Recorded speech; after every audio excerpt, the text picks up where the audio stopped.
ஐந்து கரத்தனை யானை முகத்தினை இந்தின் இளம்பரை போலும் எயிற்றனை நந்தி மகந்தனை ஞான கொழுந்தினை புந்தியில் வைத்தடி போற்றுகின்றேனே. நமக்கு ஜோதிட ஞானத்தையும் கிரியா யோகத்தையும் தந்த குருமார்களுக்கு நன்றி.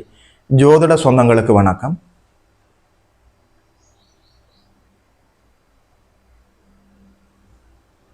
இன்றைக்கு இந்த பதிவில் 2026ஆம் ஆண்டு தை மாதம் விருச்சிகம் ராசிக்காரர்களுக்கு என்னென்ன நற்பலன்கள் எல்லாம் நடக்க இருக்கிறதுன்னு சொல்லி பார்க்கலாம். தை பிறந்தால் வழி பிறக்கும் என்று ஏக்கத்தோடு காத்து கொண்டிருக்கக்கூடிய விருச்சிக ராசிக்கார ஜோதிட சொந்தங்களுக்கு ராசிநாதன் 3ஆம் இடத்துல உச்சமாகி அங்கே சுக்கிரனும் அமர்ந்து மிருகமங்கல யோகத்தோடு நல்லபடியாக மாதம் சுபத்துவமாகவே ஆரம்பிக்கிறது. 3ஆம் இடத்துல சூரியன், செவ்வாய், சுக்கிரன், புதன். 4ஆம் இடத்துல ராகு அமர்ந்திருக்கிறார், நேரடியாக குருவின் பார்வையில் இருக்கிறார். 5ஆம் இடத்துல சனி பகவான் அமர்ந்திருக்கிறார். 8ஆம் இடத்துல குரு அமர்ந்திருக்கிறார். 10ஆம் இடத்துல கேது அமர்ந்திருக்கிறார். மாதத்தினுடைய 20ஆம் தேதி அளவில் புதனும் 23ஆம் தேதி அளவில் சுக்கிரனும் 4ஆம் இடத்துல குருவின் பார்வையில ராகுவோடு சேர்ந்து அமரப் போகிறார்கள். இதுதான் கோச்சார நிலைகள். இந்த கோச்சார அடிப்படைகள்ல விருச்சிக ராசிக்காரர்களுக்கு என்னென்ன நற்பலன்கள் எல்லாம் நடக்க இருக்குதுன்னு சொல்லி பார்க்கலாம். ராசிநாதன் மிருகமங்கல யோகத்துல 3ஆம் இடத்துல நல்லபடியாக அமரலாம். இயற்கை பாவர்களுக்கு, இயற்கை அசுபர்களுக்கு 3, 6, 10, 11ஆம் இடங்கள், அதாவது உபஜயஸ்தானங்கள் அற்புதமான இடம். 3ஆம் இடத்துல மிருகமங்கல யோகத்துல ராசிநாதன் அமர்ந்திருக்கிற போது ஒரு விதமான தன்னம்பிக்கை, தைரியம், கான்பிடன்ஸ் லெவல் அதிகரிக்கும். அங்கே மிருகமங்கல யோகம் ஏற்பட்டிருக்கிறது. அதாவது புத ஆதித்ய யோகம் ஏற்பட்டிருக்கிறது. லக்ஷ்மி நாராயண யோகம் ஏற்பட்டிருக்கிறது. 3ஆம் இடம் அதீத சுபத்துவத்தோடு வலுத்து இருக்கிறது. 3ஆம் இடம் பெயர், புகழ், கீர்த்தி, தன்னம்பிக்கை, தைரியம், நல்ல தொடர்புகள் கிடைக்கும். சிறுதூர பயணங்கள் இருக்கிறது. அக்கம் பக்கத்தில் இருக்கக்கூடியவர்கள் உங்களோட நட்பு பாராட்டுவார்கள். 3ஆம் இடம் என்றது உங்களுடைய திறமைகளை வெளிப்படுத்தக்கூடிய இடம். உதாரணமாக நீங்கள் வியாபாரத்தில் இருந்தால் உங்களோட மார்க்கெட்டிங் ஸ்கில் அதிகரிக்கும். உங்களுடைய திறமைகள் என்னென்னவோ, எந்தெந்த துறையில் நீங்கள் இருக்கிறீர்களோ அந்த துறையினுடைய அதீதமான திறமையை நீங்கள் வெளிப்படுத்த வேண்டும் என்றால் 3ஆம் இடம் வலிமையாக இருக்க வேண்டும். ராசிநாதனே லக்னாதிபதியே 3ஆம் இடத்தில் அமர்ந்து மிருகமங்கல யோகத்தில் இருக்கிற போது உங்கள் திறமைகளை வெளிக்கொண்டு வருவதற்கு அற்புதமான காலம். சரியாக பயன்படுத்திக் கொள்ளலாம். 4ஆம் இடத்துல நல்லபடியாக ராகு குருவின் பார்வையில் அமர்ந்திருக்கிறார். 4ஆம் இடத்துல ராகு எப்போதெல்லாம் குருவின் பார்வையில் இருக்கிறாரோ நிலையான சொத்துக்களை வாங்க முடியும், வண்டி வாகனங்களை வாங்க முடியும். விலை உயர்ந்த பொருட்களை எல்லாம் நீங்கள் வாங்க வேண்டுமா, 4ஆம் இடத்தை பார்க்க வேண்டும். வீடு வாசல், வண்டி வாகனம், நிலையான சொத்துகள், நகைகள், விலை உயர்ந்த ஆடைகள் என்று சொல்லி விலை உயர்ந்த பொருட்களை நிச்சயமாக வாங்கக்கூடிய அற்புதமான வாய்ப்பு 4ஆம் இடத்தினுடைய வலுவை பார்த்து சொல்லிவிட முடியும். அதாவது வண்டி வாகனம், வீடு வாசலுக்கு சுக்கிரன் வலிமையாக இருக்க வேண்டும். சுக்கிர பகவான் மிருகமங்கல யோகத்தில் இருக்கிறார்.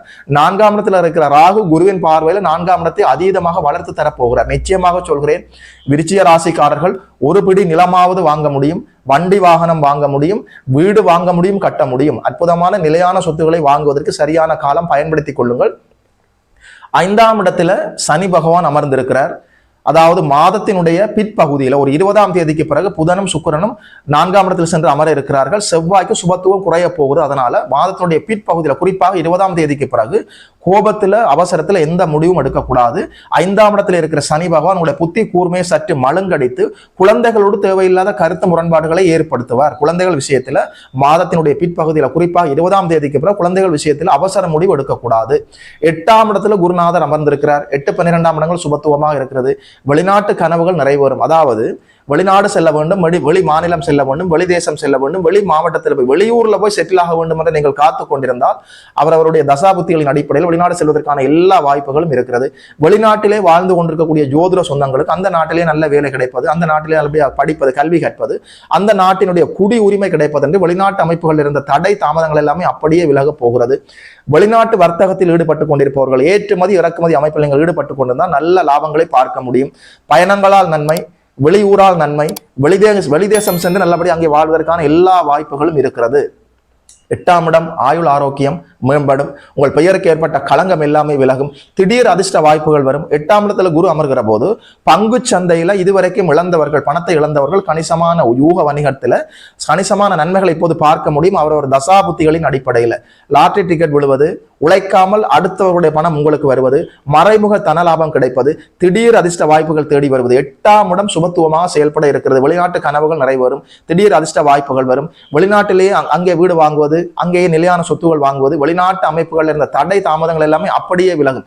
8ஆம் இடம் உங்களுடைய ஆயுள் ஆரோக்கியத்தை மேம்படுத்தி தரும். உங்கள் பெயருக்கு ஏற்பட்ட களங்கத்தை எல்லாமே அப்படியே விலக்கி தரும். 8ஆம் இடத்தில் இருக்கிற குரு உங்களுக்கு எல்லா அதிர்ஷ்ட வாய்ப்புகளையும் தேடிக்கொண்டு வருகிறார். சரியாக புரிந்து கொள்ளுங்கள்.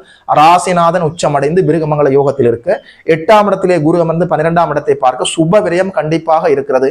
நிலையான சொத்துக்களை இப்போது நீங்கள் வாங்கி விட முடியும். எப்படியும் உங்களுக்கு சுப விரயம் இருக்கிறது என்றால் வருமானத்துக்கு ஒரு குறையும் இல்லை. தனஸ்தானம் நேரடியாக குருவின் பார்வையில் 180 டிகிரியில் இருக்கிறது. வேலை, தொழில், வியாபாரம், உத்தியோக அமைப்புகள் இதுவரைக்கும் இருந்த தடைகள் எல்லாமே அப்படியே விலக போகிறது. புதிதாக நீங்கள் ஒரு வேலைக்கு போகலாம். புதிதாக நீங்கள் ஒரு தொழிலை ஆரம்பிக்கலாம். உத்தியோக உயர்வு, அதாவது இருப்பிட மாற்றம், இடமாற்றம், மாற்றங்கள் நிகழ காத்திருக்கிறது. அந்த மாற்றங்கள் எல்லாமே உங்களுக்கு நல்ல மாற்றமாக இருக்கும். இதுவரைக்கும் வருமானத்துல ஒரு சரியான ஸ்திரமான நிலை இல்லையே என்று புலம்பிக் கொண்டிருந்தவர்களுக்கு நிலையானது ஒரு வருமானம் வர காத்திருக்கிறது. ஆண்டு முழுவதுமே உங்களுக்கு நல்லபடியாக 2ஆம் இடம் எப்போது ஒரு மனிதனுக்கு வலுவாக இருக்கிறதோ 2ஆம் இடம் உங்களுடைய வருமானம், உங்களுடைய பேச்சு, உங்களுடைய கமிட்மெண்ட், உங்களுடைய எக்ஸ்பீரியன்ஸ் ஆஃப் ஃபேமிலி லைஃப், உங்களுடைய எக்ஸ்பெக்டேஷன்ஸ், குறிப்பாக உங்களுடைய இன்கம் 2ஆம் இடம் வலுவாக இருக்கிறது. வருமானத்துக்கு ஒரு குறையும் இல்லை. 12ஆம் இடம் குருவின் பார்வையில் இருக்கிறது. நிச்சயமாக சுப விரயங்கள் இருக்கிறது. நிலையான சொத்துக்களை வாங்கலாம், வண்டி வாகனங்கள் வாங்கலாம், குழந்தைகளுக்கு ஒரு திருமணம் செய்து பார்க்கலாம். சுப மங்கள ஹாரியங்கள் எல்லாமே நடக்கக்கூடிய அற்புதமான மாதமாக இருக்கிறது. 5ஆம் இடத்துல சனி பகவான் அமர்ந்திருக்கிறார். குழந்தைகள் விஷயத்துல கோபப்பட்டு அவசரப்பட்டு எந்த தீங்கான முடிவும் நீங்கள் எடுத்து விடக்கூடாது. மாதத்தினுடைய 20ஆம் தேதிக்கு பிறகு ராசிநாதனுக்கு சுபத்துவம் குறைகிறது. அதனால அவசரத்திலேயோ பிடிவாதத்திலேயோ தேவையில்லாத முடிவுகளை 20ஆம் தேதிக்கு பிறகு எடுக்கக்கூடாது. அந்த ஒரு விடயத்தை மட்டும் பார்த்துக் கொள்ள வேண்டும். அது எப்படி இருந்தாலும் ராசிநாதன் உச்சமாகி பிருகமங்கல யோகத்தில் இருக்கிறார். நன்மைகள் எல்லாம் இயல்பாக உங்களுக்கு கைகூடி வரக்கூடிய அற்புதமான மாதமாக தை மாதம் இருக்கிறது. விருச்சிக ராசிக்காரர்களுக்கு மாதத்தினுடைய 1ஆம் தேதி தைப்பொங்கல், 2ஆம் தேதி மாட்டுப் பொங்கல், 3ஆம் தேதி உழவர் திருநாள், 4ஆம் தேதி தை அமாவாசை, புரட்டாசி மாசத்துல வார அமாவாசை மகாலய அமாவாசை, ஆடி மாசத்துல ஆடி அமாவாசை, தை மாசத்துல தை அமாவாசை. இந்த அமாவாசை திதிகள்ல முன்னோர்களுக்கு நீங்கள் ஆன்மீக காரியங்களை செய்து முன்னோர்களை நீங்கள் வழிபடுகிற போது பித்ரு தோஷத்திலிருந்து நீங்கள் வெளிவர முடியும். பித்ரு தோஷம் உங்களுக்கு நீங்கினாலே வாழ்க்கையில் இருக்கிற தடை தாமதங்கள் எல்லாம் அப்படியே விலகிவிடும். வாழ்க்கையில முன்னோர்களை வழிபடுவதற்கு அற்புதமான திதி 4ஆம் தேதி தை அமாவாசை, முன்னோர்களை வழிபட வேண்டும். 11ஆம் தேதி ரத சப்தமி, சூரிய பகவானை நீங்கள் நிச்சயமாக வழிபட வேண்டும். ஒரு மனிதனுடைய ஜாதகத்துல சூரியன் வலுவாக இருந்தால் பெயர் புகழ் அந்தஸ்து மரியாதை எல்லாமே இயல்பாக தேடி வரும். பட்டம் பதவியோடு நல்லபடியாக இந்த பூமியில நீங்கள் சைன் பண்ண வேண்டுமா? சூரியன் வலுவாக இருக்க வேண்டும். ரத சப்தமி அன்று 11ஆம் தேதி அன்று சூரியனை நீங்கள் வணங்க வேண்டும். 13ஆம் தேதி திரு கார்த்திகை, முருகப்பெருமானுக்கு உகந்த நாள். 18ஆம் தேதி தைப்பூசம். தைப்பூச நன்னாள்ல அத்தனை பெரும்பாலான யோகிகள், ரிஷிகள், ஞானிகள், பக்தர்கள், பெரும்பாலான ஆன்மீகவாதிகள் எல்லோருமே மகா சமாதி அடைவதற்கு, முக்தி அடைவதற்கு, அல்டிமேட் லிபரேஷன் என்று சொல்வார்கள், அனைத்திலிருந்தும் விடுபட்டு ஆண்டவனோடு இரண்டர கலப்பதற்கு, முக்தி அடைவதற்கு நல்லபடியாக தைப்பூச நன்னாளை தேர்வு செய்திருக்கிறார்கள். உத்தராயண புண்ணிய காலத்துல தை மாசத்துல வருகிற இந்த தைப்பூசம் இறைவனை வணங்குவதற்கு, இறைவனடி சேர்வதற்கு, முருகப்பெருமானுக்கு அற்புதமான நாள். ராமலிங்க வள்ளலாருக்கு வடலூர்ல விழாக்கோலம் பூண்டிருக்கும். நல்லபடியாக முருகப்பெருமானை தைப்பூசத்தில் நீங்கள் வணங்க வேண்டும். 19ஆம் தேதி, அதாவது 19ஆம் தேதி நல்லபடியாக புண்ணிய நதிகளில் நீங்கள் நீராடலாம். தீய கர்ம வினைகளிலிருந்து நீங்கள் அப்படியே விடுபட முடியும். ஆன்மீக விடயங்களுக்கு அற்புதமான மாதமாக இருக்கிறது. எது எப்படி இருந்தாலும் விருச்சிக ராசிக்காரர்களுக்கு இதுவரைக்கும் இருந்த கஷ்ட நஷ்டங்கள் அப்படியே விலக போகிறது. வருமானம் அதிகரிக்க போகிறது. வேலை, தொழில், வியாபாரம், உத்தியோகத்துல ஒரு உறுதியான ஒரு நிலை ஏற்பட போகிறது. சரியாக நீங்கள் இதை பயன்படுத்தி கொண்டு வாழ்வில் வளர வேண்டும், மலர வேண்டும் என்று வாழ்த்துகிறேன். வாழ்த்துக்கள். 2026ஆம் ஆண்டு தை மாசம் விருச்சிக ராசிக்காரர்களுக்கு இந்த பலன்களை எல்லாம் சொன்னதுல ஒரு ஜோதிடனாக எனக்குமே மட்டற்ற மகிழ்ச்சி. யோகி மதன் அஸ்ட்ரோ என்ற யூடியூப் சேனலை சப்ஸ்கிரைப் செய்திருக்கின்ற அனைத்து தோழர்களுக்கும் தோழிகளுக்கும் என் மனப்பூர்வமான நன்றிகள். பார்த்தவர்கள் உங்களுடைய நண்பர்களோடும் உறவினர்களோடும் பகிர்ந்து கொள்ளுங்கள். இதுபோல இன்னொரு அற்புதமான வீடியோவில் சந்திக்கிறோம். நமஸ்காரம்.